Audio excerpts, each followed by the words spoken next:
दुःखेषु तथा मानापमानयोः ज्ञानविज्ञानतृप्तात्मा कूटस्थो विजितेन्द्रियः युक्तित्युच्यते योगी समलोष्टाश्मकाञ्चनः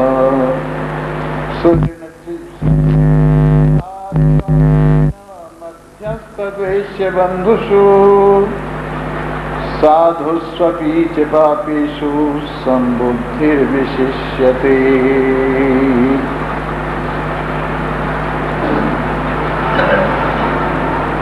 उपस्थित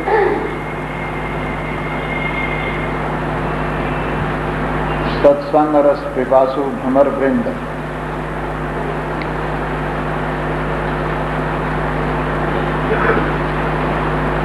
कल ये कथा चल रही थी उद्धरेत आत्मनात्मानं नात्मानं अवसादयेत्। अपने आप के द्वारा अपने आप का कल्याण करे,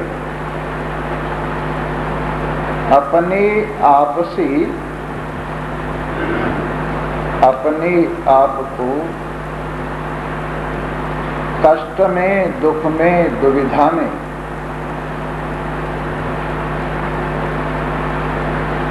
जन्म मरण के चक्र में न डाले।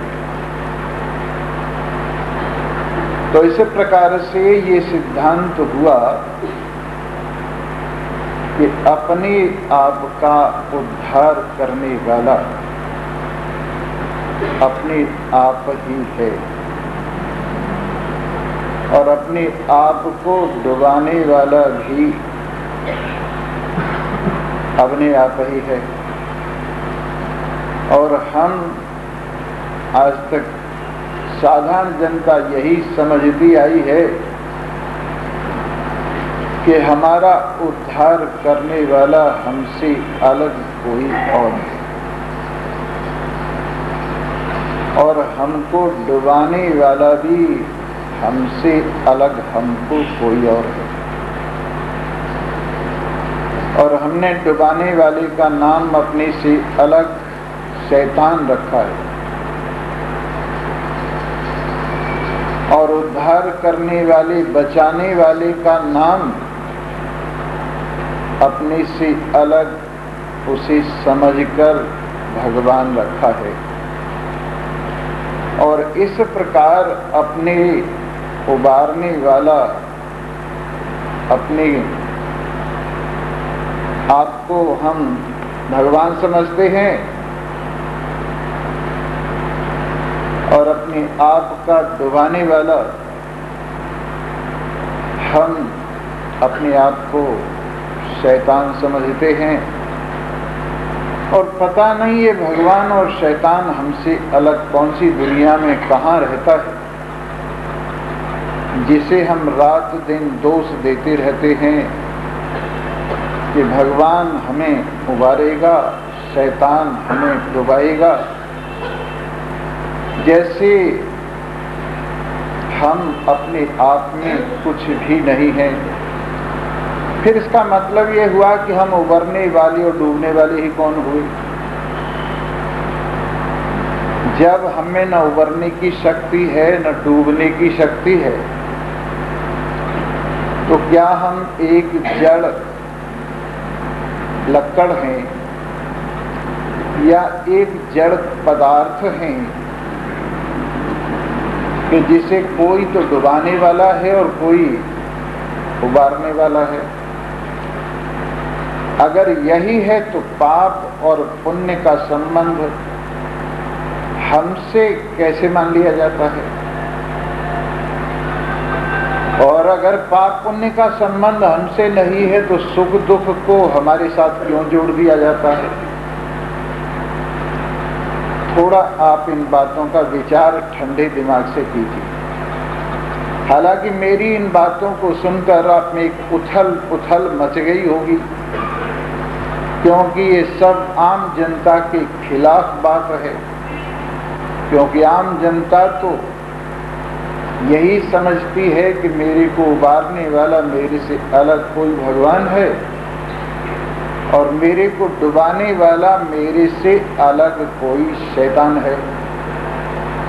और उस भगवान के भी हजारों, लाखों, करोड़ों रूप लोग मानते हैं और उस शैतान के भी हजारों, लाखों, करोड़ों रूप लोग मानते हैं।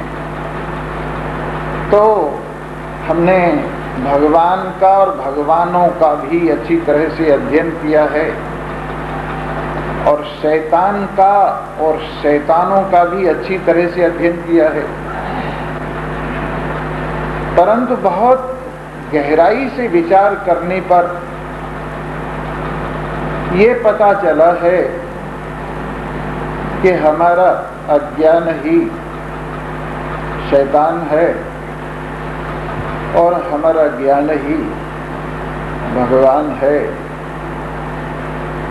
और अज्ञान ही डुबा देता है और ज्ञान ही तार देता है।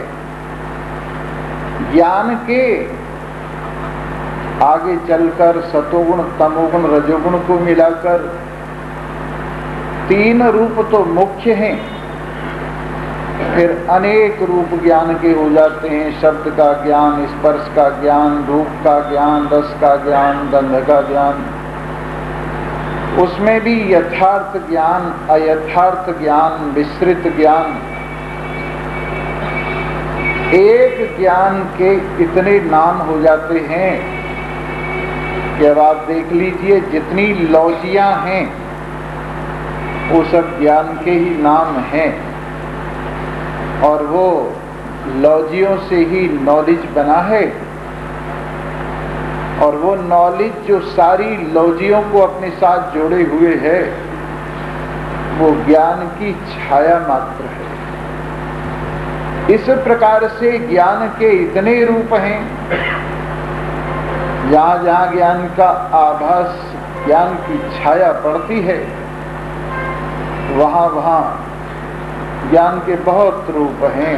कहीं पुल्लिंग रूप से ज्ञान, कहीं स्त्रीलिंग रूप से ज्ञान, कहीं नपुंसक लिंग रूप से ज्ञान, कहीं संज्ञा रूप से ज्ञान और कहीं सर्वनाम रूप से ज्ञान, कहीं विशेषण रूप से ज्ञान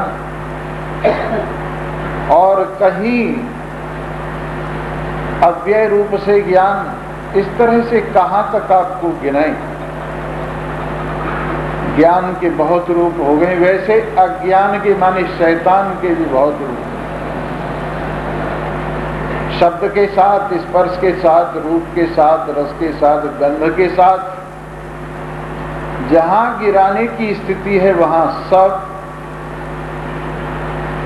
जिसको हम अज्ञान कहते हैं, ज्ञान का उल्टा रूप कहते हैं, वो शैतान ही है। और प्रधान शैतान तो एक है जिसको अज्ञान कहा जाता है। फिर उसका बेटा मोह पैदा होता है, उसका बेटे काम, क्रोध, लोभ पैदा होते हैं।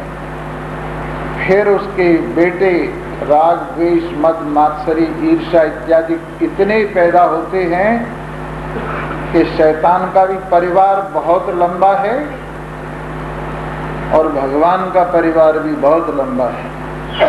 अगर इस परिवार को आपको पढ़ना हो तो श्रीमद् भागवत में पढ़िए। धर्म और अधर्म के परिवार नाम से ये भगवान और शैतान का परिवार वहां वर्णन किया है। और ब्रह्मा जी के आगे वाले हिस्से से धर्म प्रकट हुआ है और पीछे वाले हिस्से से अधर्म प्रकट हुआ है। और आपको आश्चर्य होगा, मन, बुद्धि, चित्त, अहंकार 4 जिसके मुख हैं, ऐसा अंतःकरण, समष्टि अंतःकरण और उसमें पड़ा हुआ चिदाभास, ये ब्रह्मा, इसी से सब कुछ प्रकट होता है, अंतःकरण से, संकल्प से।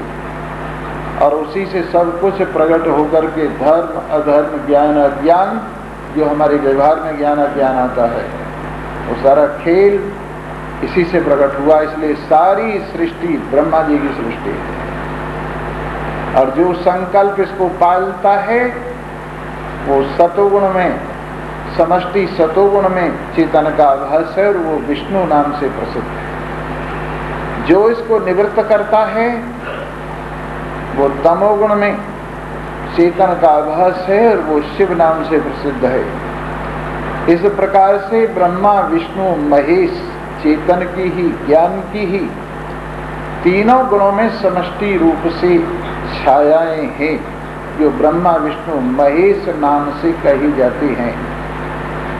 और इस प्रकार से खेल चल रहा है, पर मूल रूप से जहां की बात हम कह रहे थे प्रसंग में, वो प्रसंग यही है, ज्ञान डुबाने वाला नहीं है, तारने वाला है, और अज्ञान डुबाने वाला है। और ज्ञान हमारे आश्रित हमारा स्वरूप है और अज्ञान हमारी भूल है, हमारी नासमझी है, हमारी छाया है। इस प्रकार अगर आप इस बात को स्वीकार करते हैं तब तो ये सिद्ध होता है कि आत्मा का आत्मा से ही उद्धार होता है और आत्मा का आत्मा से ही अनुद्धार होता है। और अगर इस बात को स्वीकार नहीं करते, आत्मा को ज्ञान स्वरूप स्वीकार नहीं करते, आत्मा को ब्रह्म रूप स्वीकार नहीं करते, आत्मा को सुप्रीम पावर आप स्वीकार नहीं करते और आत्मा को आप सिर्फ डूबने वाली चीज समझते हैं और कोई से और डुबाता है, और पार उतरने वाली चीज समझते हैं किसी कोई और इसको पार उतारता है, तब तो फिर ये जड़ पदार्थों की तरह से एक पदार्थ है जिसको डुबाने वाला भी कोई और है और पार उतारने वाला भी कोई और है। वास्तविकता तो ये है, इसमें पार उतारने की अपनी महिमा, अपनी शक्ति, अपना स्वरूप, अपना स्वभाव है, और डुबाने का भी इसके अंदर अपनी भूल, अपनी नासमझी, अपनी बेवकूफी है। इसलिए भगवान इस बात को याद दिलाते हैं, उद्धरे आत्मना आत्मानम, आत्मा से आत्मा का उद्धार करे। जब तक आदमी अपने को शरीर समझता है तब तक असमर्थताएं साफ नजर आती है कि शरीर की दृष्टि से असमर्थता है। जब तक आदमी अपने को ज्ञानेंद्रिय समझता है तब तक असमर्थताएं साफ नजर आती और पता लगता है कि ज्ञानेंद्रियों की दृष्टि से असमर्थता है। जब तक कर्मेंद्रियों के साथ अपने आप को जोड़ता है तब तक असमर्थताएं साफ नजर आती हैं कि कर्मेंद्रियों की असमर्थता है। प्राण और अंतःकरण तक असमर्थताओं का राज्य है, इनकी अपनी सीमा है। कान सीमित सुन सकता है, सब कुछ नहीं सुन सकता, सब कुछ सुनने में कान असमर्थ है। त्वचा सब कुछ नहीं छू सकती, सब कुछ छूने में असमर्थ है। आंख सब कुछ नहीं देख सकती, सब कुछ देखने में असमर्थ है। रसना सब कुछ रस नहीं ले सकती, सब कुछ का रस लेने में असमर्थ है। नासिका सब कुछ नहीं सूंघ सकती, सब कुछ सूंघने में असमर्थ है। हाथ सब कुछ नहीं कर सकते, हाथ सब कुछ करने में असमर्थ हैं। पैर सब जगह नहीं चल सकते, पैर सब जगह पहुंचने में असमर्थ हैं। वाणी सब कुछ नहीं बोल सकती, सब कुछ बोलने में असमर्थ है। और उपस्थेंद्रिय और गुदा सब कुछ त्याग नहीं कर सकते और सब कुछ आनंद नहीं ले सकते, क्योंकि इनकी अपनी सीमाएं हैं। प्राण अपान समान उदान व्यान, इनकी अपनी सीमाएं हैं। नाग कूर्म कृक्कल देवदत्त धनंजय, इन प्राणों की, उपप्राणों की अपनी सीमाएं हैं, लेकिन जिसकी शक्ति से ये सब कुछ अपनी सीमाओं में सीमित अपना अपना काम कर रहे हैं, वो असीम है। और असीम से ये असीमता नहीं ले पाते, ये इनकी अपनी सामर्थ्य की कमी है। लेकिन देने वाला जो कानों को सुनने की शक्ति दे रहा है, त्वचा को छूने की शक्ति दे रहा है, आंखों को देखने की शक्ति और जीव को, रसना को चखने की शक्ति दे रहा है, नासिका को सूंघने की शक्ति दे रहा है, हाथों को करने की, पैरों को चलने की शक्ति दे रहा है, वाणी को बोलने की शक्ति दे रहा है, उपस्थेंद्रिय को संसार के सुख और गुदा को मल त्याग की शक्ति दे रहा है, और जो प्राण को प्रणनन की शक्ति, अपान को मलमूत्र वायु को बाहर फेंकने की शक्ति, समान को शरीर में सब धातुओं को सम रखने की शक्ति, व्यान को नस नाड़ियों में रुधिर प्रवाह की शक्ति, उदान को उठनी बैठनी, जमाई छींक, परलोक में सूक्ष्म शरीर ले जाने की शक्ति, ये सब शक्तियां असीम से आ रही हैं, पर ये सीमित शक्तियां हैं। अब कोई सागर में से एक घड़ा जल लियावे, घड़ा, तो इससे ये पता नहीं लगता कि सागर में जल एक घड़ा भर है।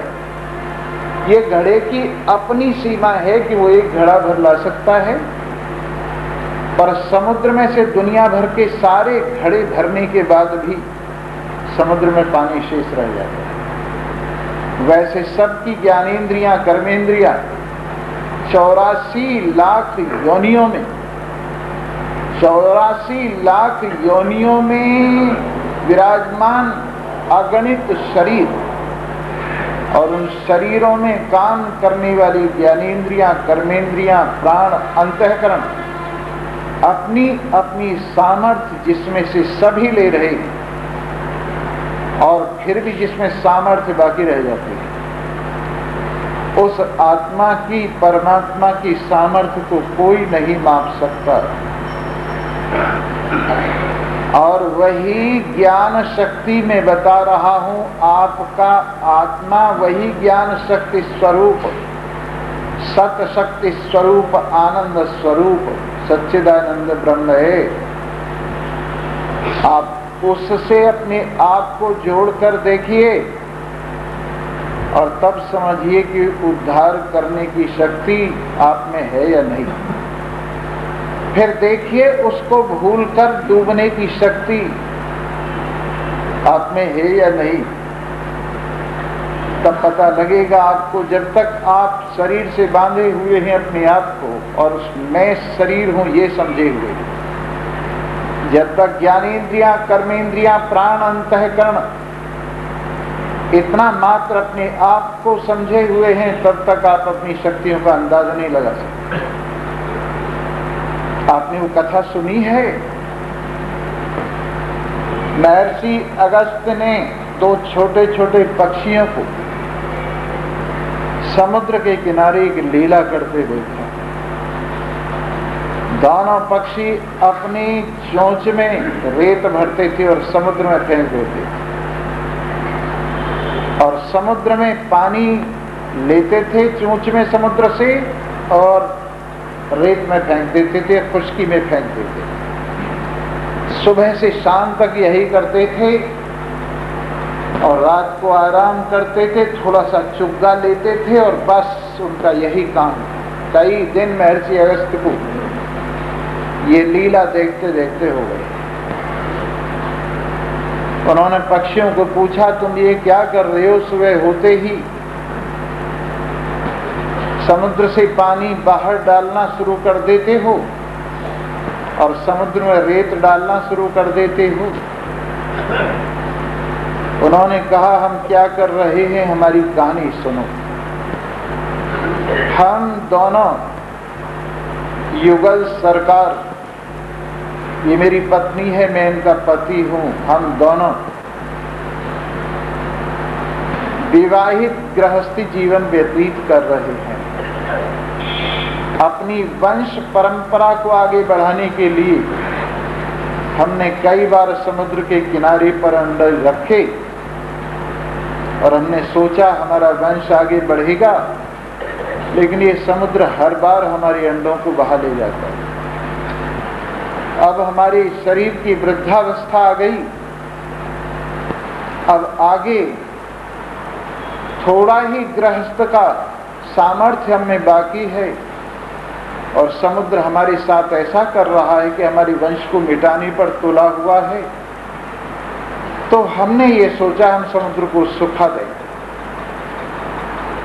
महर्षि अगस्त्य हंसकर कहने लगे, तुम छोटे छोटे शरीर वाले पक्षी, तुम्हारी चोंच में कितना पानी आता है और कितना रेत आता है जिससे तुम रेत से इसे भर दोगे और इसका पानी बाहर निकाल दोगे।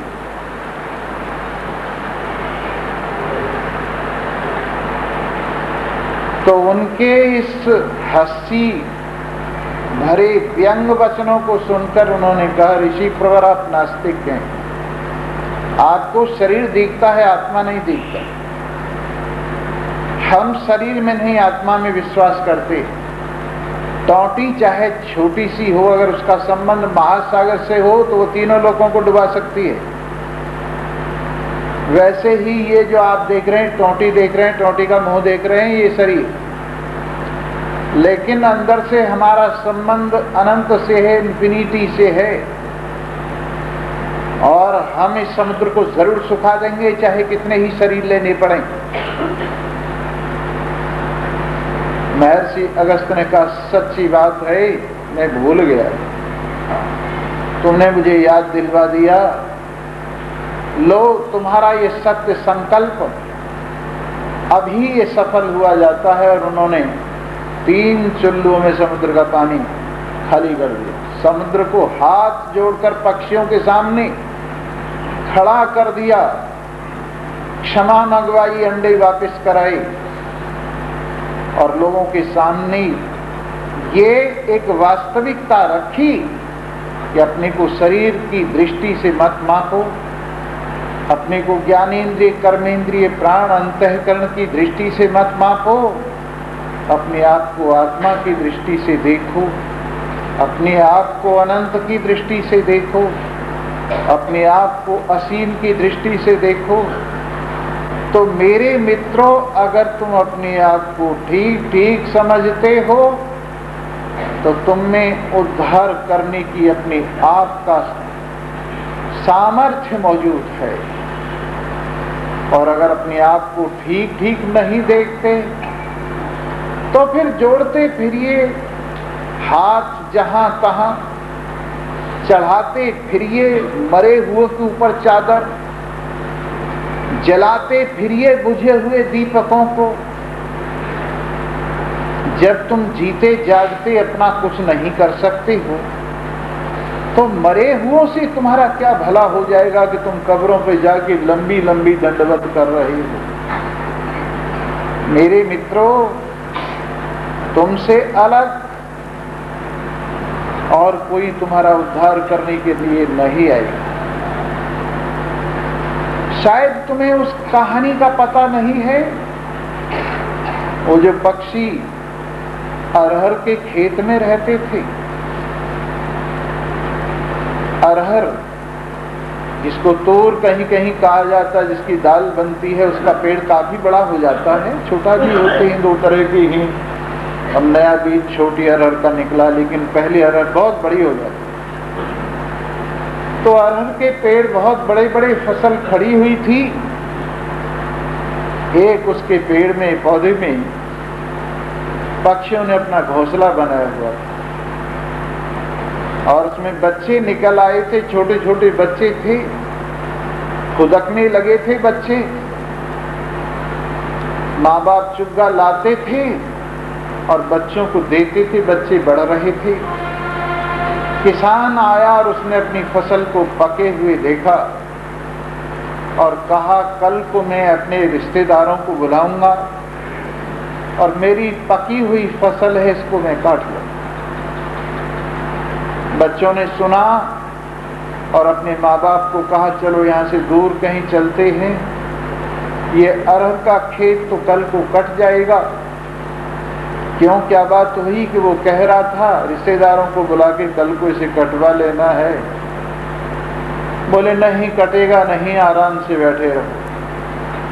2-4 दिन बीत गई, फिर किसान आया, कोई रिश्तेदार आने के लिए तैयार नहीं हुआ। चलो कल को गांव वालों को बुलाऊंगा, एक बड़ी दावत दूंगा गांव को, और दावत खाकर गांव वाले मेरी मदद करेंगे और सारी खेती एक दिन में कटवा देंगे।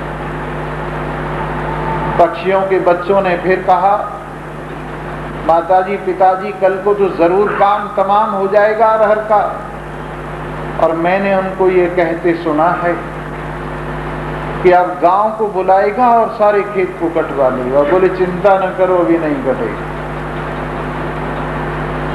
2-4 दिन फिर खड़ा रहा, फिर आया किसान, अरे न कोई रिश्तेदार आया न गांव वाला आया, कल को मैं ही लगूंगा। और इस खेत को अब बिगड़ रहा है, इसकी फलियां चटक रही हैं, अरहर बिखर रही है, कल को मैं इसको काटना शुरू कर दूंगा। बच्चों ने फिर कहा, आज वो अकेला आया था और उसने कहा कल को मैं अकेला ही काटूंगा, न रिश्तेदार आए न गांव वाले आए। कहने लगे अच्छा चलो फिर, अब तुम बड़े भी हो गए हो और कल को ये फसल कट जाएगी, चलो सामने वाले पेड़ पर चलते। बच्चों ने कहा पूरे रिश्तेदारों से नहीं डरे, गांव वालों से नहीं डरे, केवल उस अकेले से डर गए। बोले गांव वाले रिश्तेदार वो दूर की चीज थी और दूसरे का सहारा था, और जब तक आदमी दूसरों का सहारा तकता है तब तक अपना काम नहीं होता। जब उसमें अपना पुरुषार्थ जागृत हो जाता है तो उसका काम बन जाता है, आगे जाने की जरूरत नहीं है। ए देवी चलो पीछे।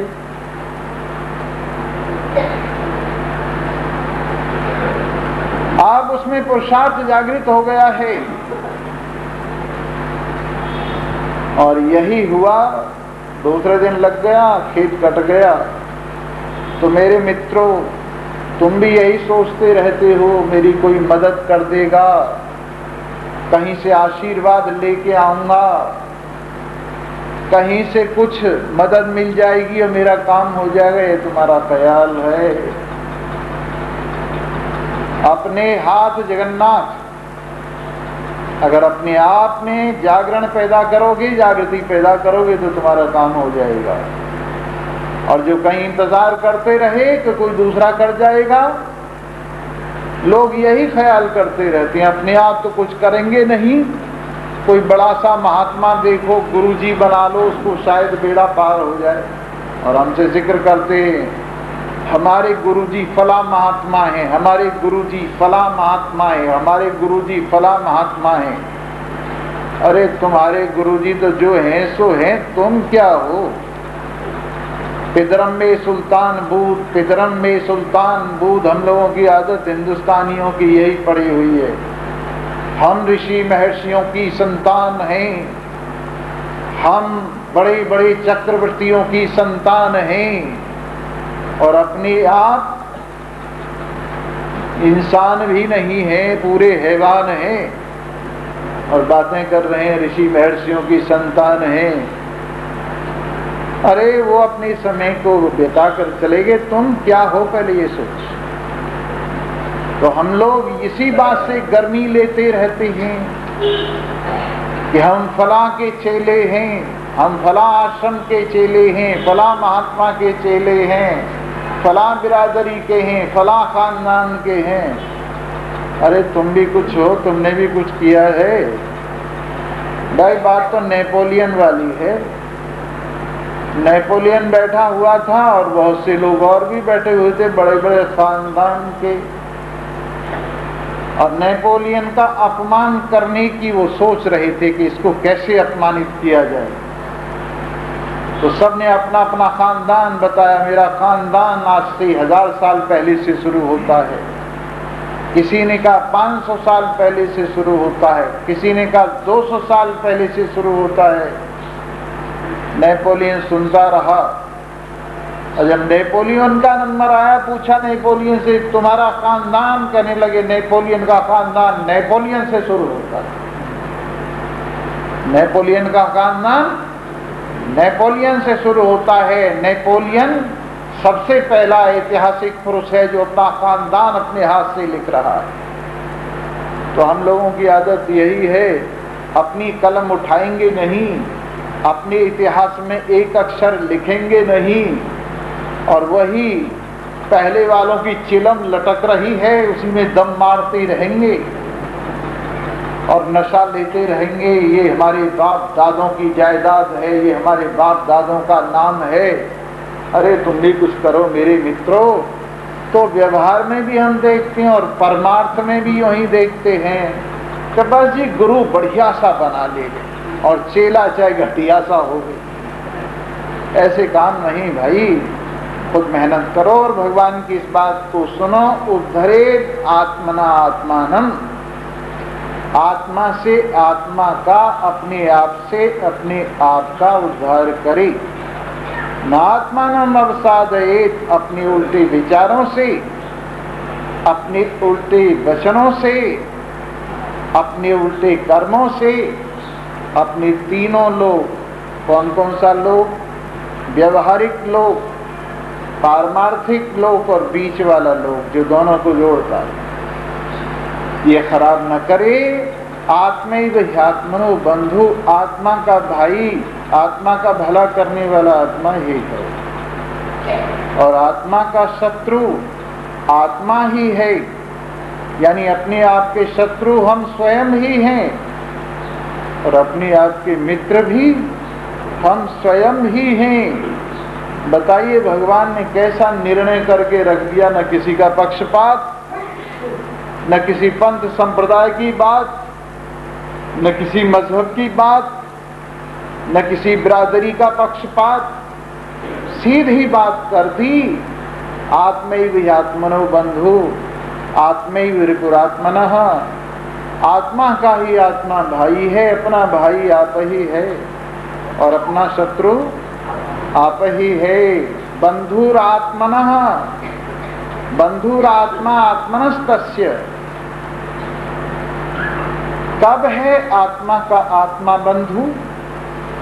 जब अपने आप को उल्टे रास्ते से जीत लेता है, जब अपनी शक्तियों को गलत रास्ते पर जाने से रोक लेता है।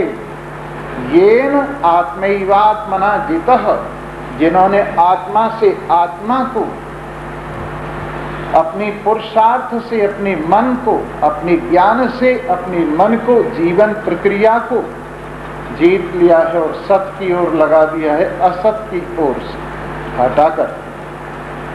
और ये शिक्षा अपने जीवन में मान ली है। असतो मां सदगमय, तमसो मां ज्योतिर्गमय, मृत्योर्मा मृतम गमय। हे मेरे आत्मदेव, हे मुझ में विराजमान मेरे प्रियतम सार सर्वस्व जीवन रस, हे ज्ञान स्वरूप कल्याण स्वरूप परमात्मा देव, असत की ओर नहीं मुझे सत की ओर ले चलो, अंधेरे की ओर नहीं मुझे उजाले की ओर ले चलो, मृत्यु की ओर नहीं मुझे अमृतत्व की ओर ले चलो। जब आप ये निश्चय कर लेते हैं मुझे सत की ओर, मुझे ज्ञान की ओर, मुझे आनंद की ओर, अमरता की ओर चलना है, मुझे सच्चिदानंद निज स्वरूप परमात्मा की ओर चलना है, तो आप उस समय अपने बंधु आप, उस समय आप अपने मित्र आप हैं। और अनात्मनस्तु शत्रुते वर्तेत आत्मैव शत्रुवत्। और जिस समय अपना शत्रु होकर अपने को गलत रास्ते पर ले जाता है, अपना शत्रु अपने में अज्ञान की कल्पना करके द्वैत भाव की कल्पना कर लेता है, अपना शत्रु अपने आप में दुनिया भर से शत्रुता का भाव जगा लेता है। अपना शत्रु अपने आप में मोह माया खड़ी कर लेता है। अपना शत्रु अपने आप में काम क्रोध लोभ के शत्रु खड़े कर लेता है। अपना शत्रु अपने आप में राग द्वेष मद मात्सरी की फौज खड़ा कर लेता है। अपना शत्रु अपने आप में अपनी कल्पना से बंधन खड़ा कर लेता है। और ऐसी हालत में अपना शत्रु आप ही है जो शत्रु की तरह से अपने लिए बरतता है। जब अपने लिए शत्रु की तरह से बरतता है, सारे दिन हिसाब लगा के देखा करो अपने जीवन का कि आपने अपने साथ कितनी देर मित्रता की है और अपने साथ कितनी देर शत्रुता की है। और एक बात मैं निश्चित बताता हूं, जब आप मित्रता अपने साथ करते हैं तो सबके साथ मित्रता हो जाती है। 1000 दर्पण रखे हुए, उन सब में आपका प्रतिबिंब दिखाई दे रहा है। अगर आपने अपना मुंह धो लिया तो प्रतिबिंब में विराजमान सब जितने भी हैं दर्पणों में विराजमान प्रतिबिंब सबका मुंह धोया गया।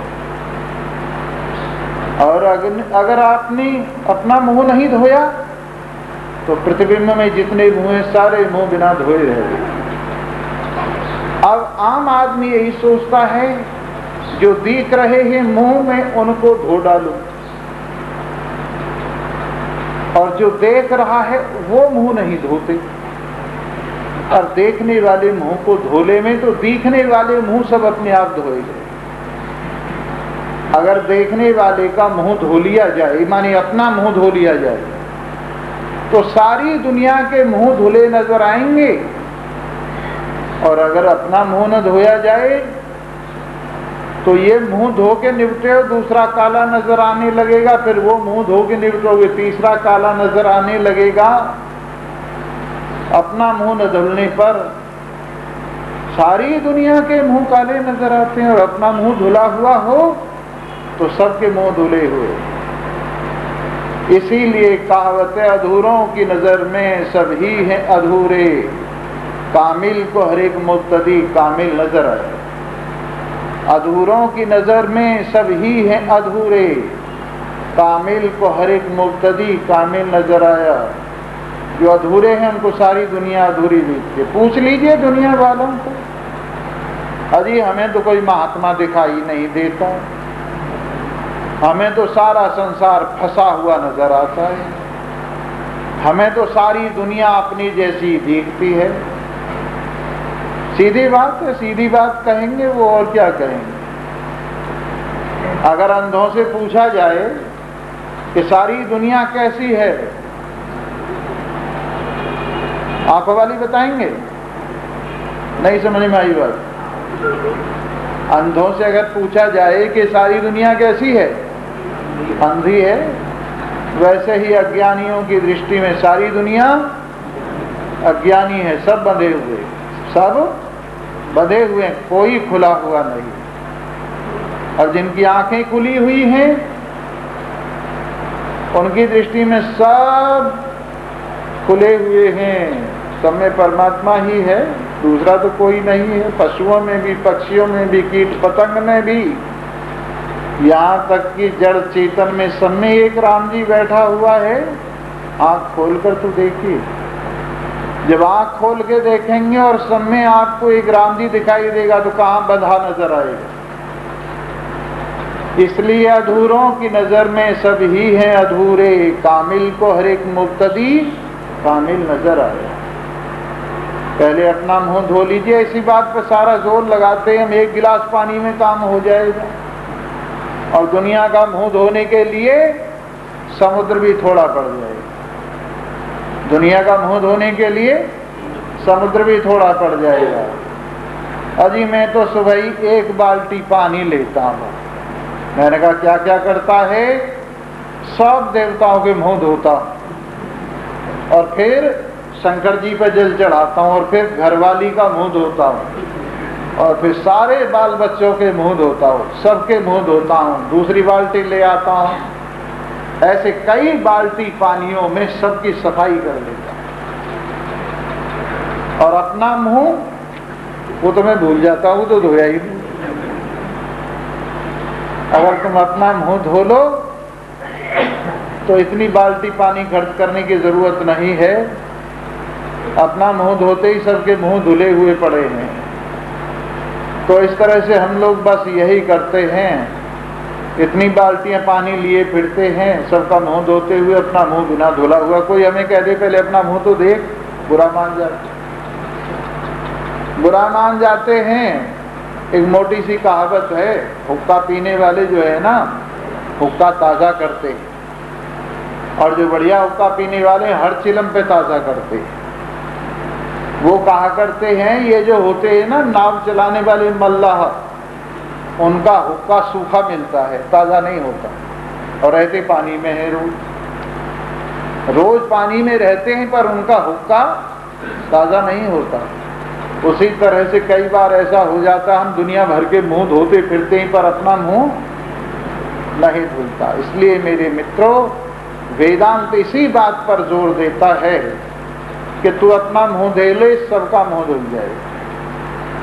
तो बात चल रही थी बंधुर आत्मा आत्मनस्तस्य, उस आदमी का आत्मा आत्मा का बंधु है, माने हम अपने भाई आप ही हैं।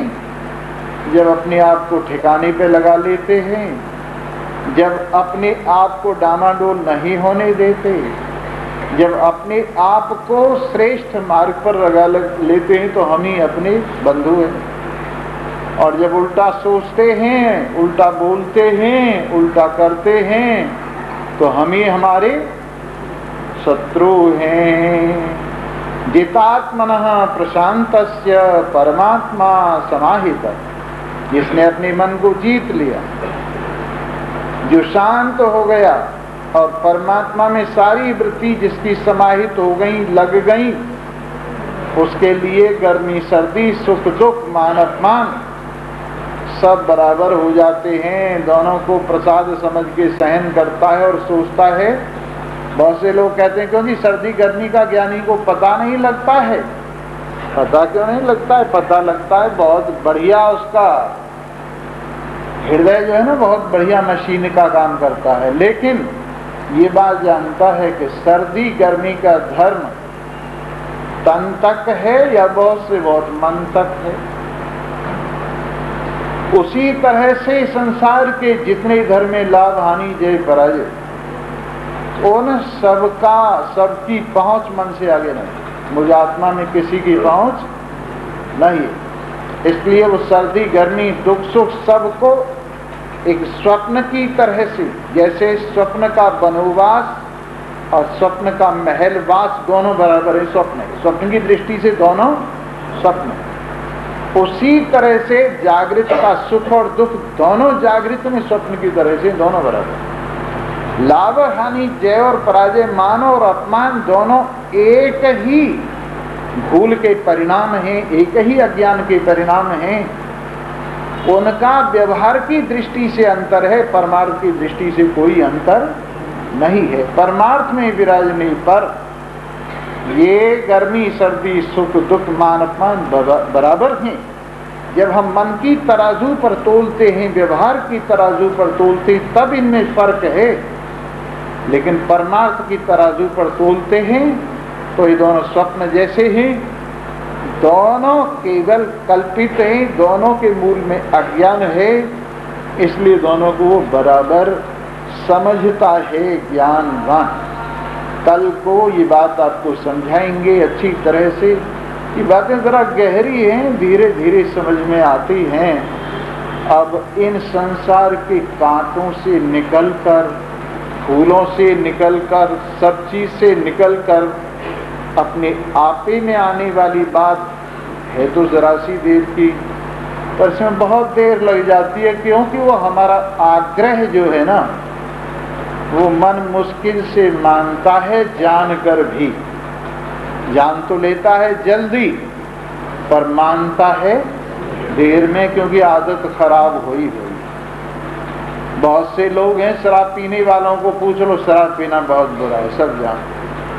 बीड़ी सिगरेट वालों से पूछो, बीड़ी सिगरेट पीना बहुत बुरा है, सब जानते हैं, लेकिन वो जो आदत खराब है ना, उसको छोड़ने के लिए बड़ी मेहनत करनी पड़ती है। हमने देखा है जब नशे छुड़वाते हैं, कितनी मेहनत करते हैं वो लोग जो नशे छुड़वाते हैं, और कितनी मुश्किल से छूटता है नशा। और दुनिया भर के सब नशों का बाप जो अज्ञान का नशा है, उसको छुड़वाने में बड़ी मेहनत पड़ती है, छोड़ने में बड़ी मेहनत पड़ती है। और पहले पहले इतनी तड़पन होती है, जैसे अफीम वाले को टाइम पे अफीम न मिले ना, तो जो उसका हाल होता है, वैसे ही संसार से जब संसारिक व्यक्ति को थोड़ा सा अलग किया जाता है ना, वो ऐसे तड़पता है जैसे जल के बिना मछली तड़पती है, स्वामी जी तेरा नाश हो जाए। अलग कर दिया तूने हमें समुद्र से, जैसे मछलियां व्याकुल होती हैं। लेकिन धीरे धीरे जब उनको वो नशे की हालत दूर होती है और वो आदत बदलती है, गालियां भी सुनता रहता है डॉक्टर, अपना काम भी करता रहता है।